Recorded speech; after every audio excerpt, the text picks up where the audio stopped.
의미 부여와 세계. 하이데거는 의미 부여를 염두에 두고 세계를 규정한다. 세계란 의미가 부여된 전체이다. 나의 세계, 우리들 각자의 세계는 그 사람이 부여한 의미 부여의 장이고 거기에는 그 사람에게 맞는 사용사태 전체성이 있다. 그러나 나의 세계는 나만의 세계로 끝나는 것이 아니다. 나의 세계는 반드시 우리의 세계이다.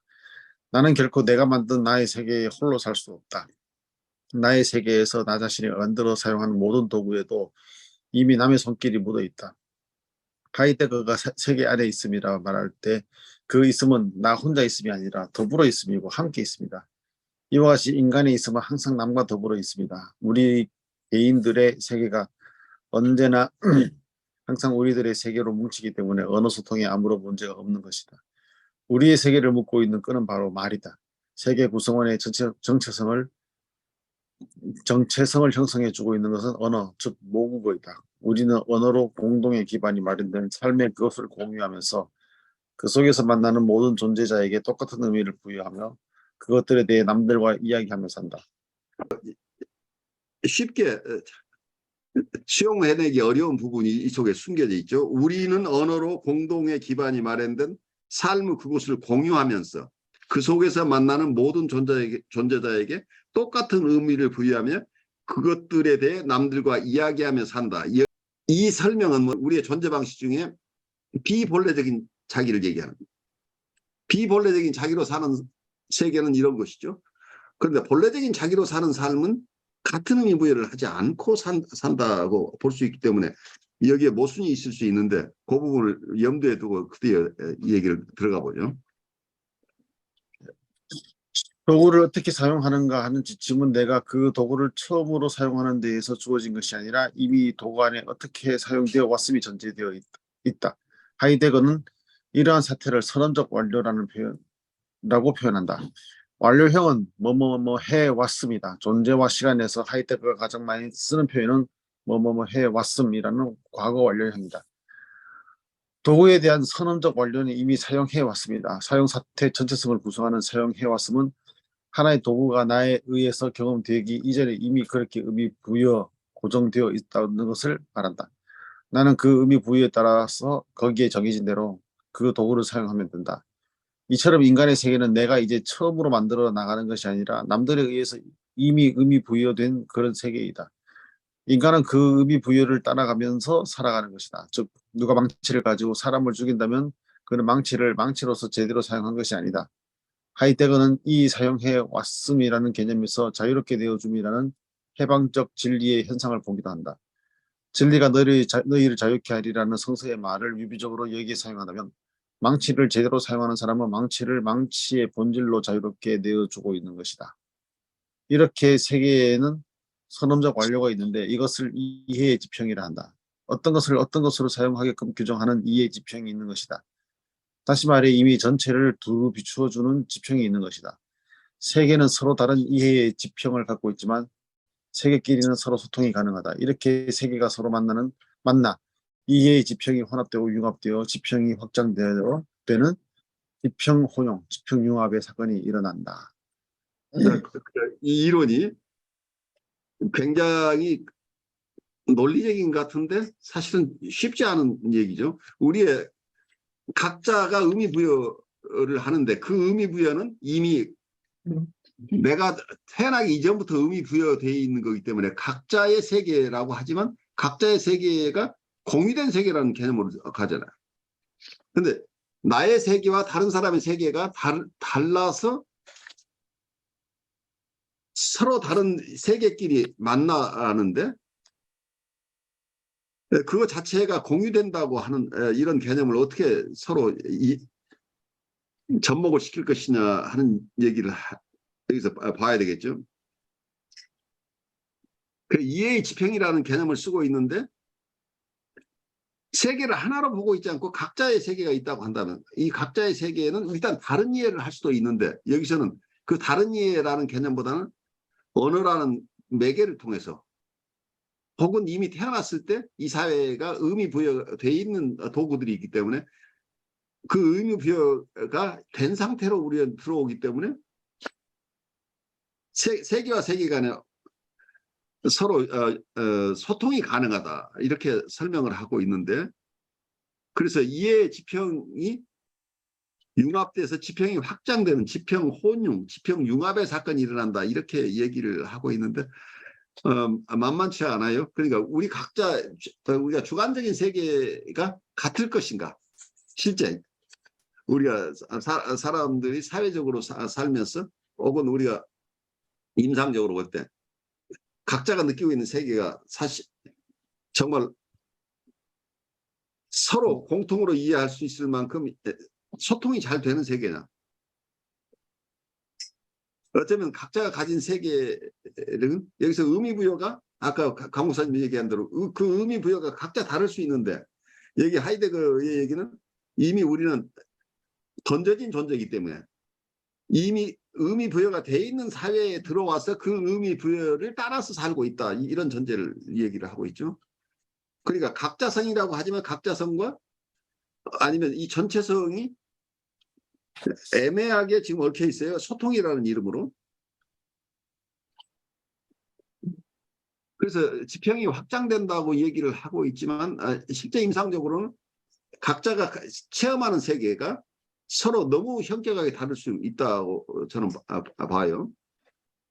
세계가 공통되는 부분보다는 서로 다른 세계를 가지고 있어서 이 속에 갈등들이 많이 일어난다고 보이는데, 이런 부분을 어떻게 조화롭게 이해하가 저한테는 큰 도전이에요. 하이데거 얘기를 들으면서. 어떻게 보면 요즘 이제 디지털 기계들이 많이 쓰고 있는데, 그래서 보면은 그 인터넷이 나오게 된 게 어떻게 보면은 서로 사용하는 코드를 맞춘 거거든요. 커뮤니케이션 될 수.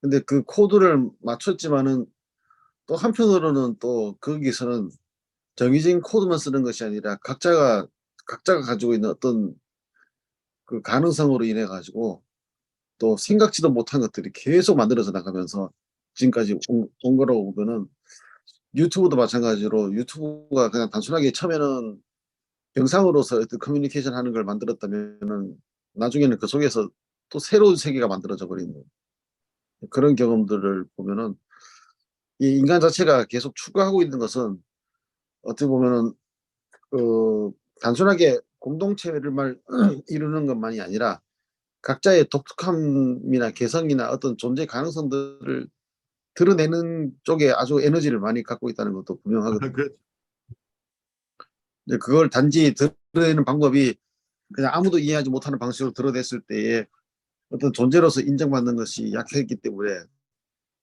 그 언어라든지 그런 의사소통의 방법은 결국은 나의 존재를 남에게 알리는 방식이라고 이제 봐지는데, 또 하이데거 표현에서는 조금 이렇게 세상에 던져진 존재라고 할 때는 이야기가 이렇게 바뀌어 뒤집어져 있는 느낌도 들어요. 그래서 뭐 동물이든지 사람이든지 간에 그 존재하는 것들이 그 원래 나는 이런 존재야 하고 거기에 처음부터 머물러 있기를 원하는 거지, 아니면은 아이들도 이렇게 보면은 원래 던져진 존재로서 그냥 살아가는 게 던져졌지만 그 속에서 각자의 존재로 어떤 고유한 특성의 존재를 발휘해서 어떻게 보면 새로운 관계를 형성해 나가거나 아니면 관계를 확장시켜 나가는 방식으로 연결됐다고 봐지거든요. 그러니까 그렇죠. 굉장히 네, 중요하죠. 그러니까 하이데거가 이해한 현사실성이라는 개념이 그런 거죠.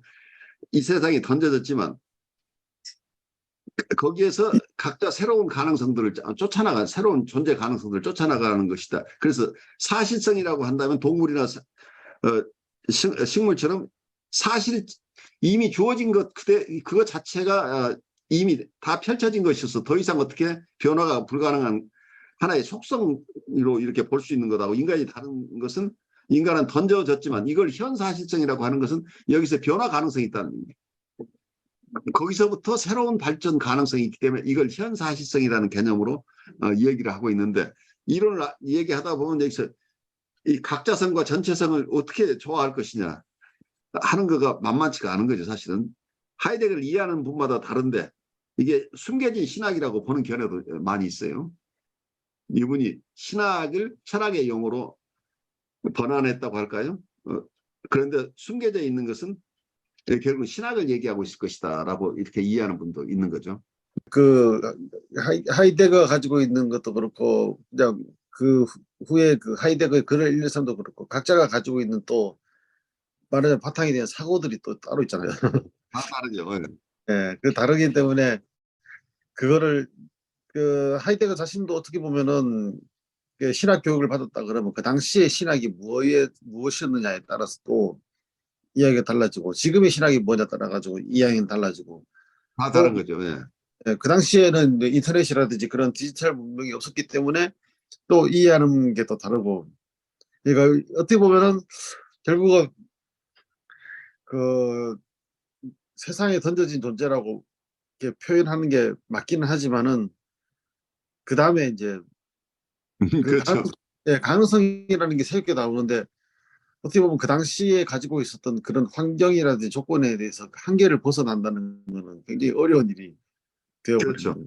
제가 정신분석적인 입장에서 본다면 이게 일도 양단으로 얘기할 수 있는 게 아니고 그러니까 본래적 자기, 비본래적 자기를 굉장히 이분화해서 얘기를 하고 있는데 그게 명확하게 이분화하기 어려울고 그리고 어느 하나만을 강조해서 이 세상을 살아갈 수 없다는 거예요. 제가 봐서 비본래적인 자기로 살면서 본래적인 자기를 찾아가는 과정. 그래서 이 양자 간의 갈등 구조는 계속 남아있는 것이지. 이게 득도했다고 그냥 본래적인 자기와 하나로 살 수 있는 것은 아니라고 해요. 그래서 조화롭게 사는 것이지 우리가 트루 셀프나 본래적인 자기가 이게 이상적인 것이기 때문에 그걸 얻기 위해서 우리가 산다. 우리가 모든 노력을 경주한다 하는 것은 이것도 극단으로 갈 가능성이 높은 거죠. 트루 셀프나 본래적인 자기를 관찰하는 것이 굉장히 중요하긴 하지만 이 다사이는 이런 뭐라고 할까 주어진 세계 속에서 의미의 세계 속에서 살기 때문에 이 세계와 완전히 절연하고 살 수 없는 거죠. 그래서 이 두 가지를 다 돌봐야 되는 어려운 상황이 있는 거죠. 근데 어떤 분은 그냥 기존에 주어진 의미의 세계 속에 거기에 순응해서 세상 사람들과 똑같이 살아가는 것을 통해서 불안을 해소하는 분이 있다고 한다면 이건 극단적인데 또 어떤 분은 자기의 트루셀프나 자기의 고유함을 산다고 자기의 선택 실존주의 입장에 자기의 선택을 가지고 사는데 그 선택을 했을 때 이 사회하고 관계에서 미치는 영향까지를 고려할 수 있는 하이데거 얘기에는 양심이라는 얘기가 나와요. 칸션스라는 얘기가 나오는데 칸션스라는 얘기는 거기서는 선악의 도덕적이라는 개념이라기보다 종교적이나 도덕적인 개념이라기보다는 본래적인 자기를 선택하는 걸 양심이라고 불러요. 근데 본래적인 자기가 무엇이냐에 대한 질문을 우리가 가지고 있는 한 이 양심도 대답이 안 되는 거죠. 그래서 만만치 않은 거죠. 그래서 쉽게 우리가 해소할 수 없는 것이지만 하이데거에서 굉장히 중요한 부분은 좋은 질문을 계속 던지고 있다는 거예요. 그 지점 때문에 하이데거가 세상 사람들이 큰 도움을 주는 거죠. 그러니까 밸리드한 질문을 하고 있다는 거예요. 하이데거의 글 속에 해답이 별로 없다고 사람들이 이해를 해요. 하이데거는 해답을 주고 있지 않다는 얘기예요. 결국 여러분들 우리 각자가 판단해야 될 부분이라는 얘기예요. 명확하게 해답을 주고 있지 않으면서 그렇지만 누구나 고민해 볼 만한 좋은 질문을 수없이 던지고 있다는 그 좋은 질문을 던진 철학자로서 우리가 잘 이해하면 어떨까 싶긴 해요. 그래서 거기서부터 사유는 우리 각자의 몫이 아닐까 싶어요.